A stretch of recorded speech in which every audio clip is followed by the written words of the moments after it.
দাদা ক'ত আহিছে আপুনি? এই আমাৰ ইষ্টেমাৰ কাৰণে আমি অলপ কামত সহায় কৰিবলৈ আহিছো। আপোনাৰ নামটো কি? আমি চন্দন বৰদলৈ।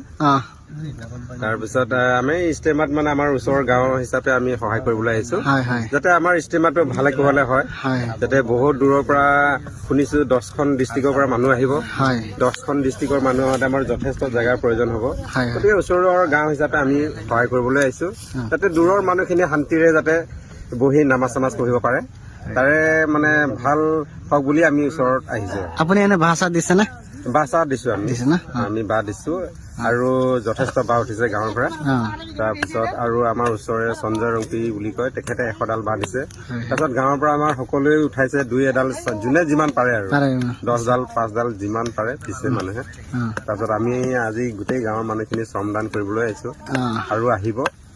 গতিকে আজি হয়তো 20-25 জন মান আহিছে। তাৰে খোৱাৰ ব্যৱস্থা কৰি দিছে ন? খোৱাৰ ব্যৱস্থা আমি সকলোৱে কৰি দিছে, তেওঁলোকে যোগাৰ পাতি দিছে। খিচিৰি বনাইছে, আমাৰ কাৰিকৰ আহিছে চুলতান, তেওঁ বনাই আছে। এইটো চাওক আৰু আমাৰ মানুহ চাওকচোন, আপুনি কি মেম্বাৰ জানা? আমাৰ কমাৰে হাতী ন? আপুনি যে ইষ্টেমাত আহিছে, কেনেকুৱা পালে? ভাল লাগিছে আৰু ৰাইজক সহায় কৰি ভাল লাগিছে। আৰু ওচৰ চুবুৰীয়া মানুহ যিহেতু আমি সকলোৱে মিলিজুলি থাকিব লাগে। আৰু আগন্তুক যিটো আমাৰ ইষ্টেমা হ'ব যাতে কোনো অসুবিধা নহয়, সকলোৰে ভাল হয়। যিবিলাক মানুহ আহে দূৰৰ পৰা তেখেতসকলো সুখী অনুভৱ কৰে আৰু ৰাইজৰ যাতে কোনো বিপদ বিঘিনি নহয়, সকলোৰে শুভ হওক।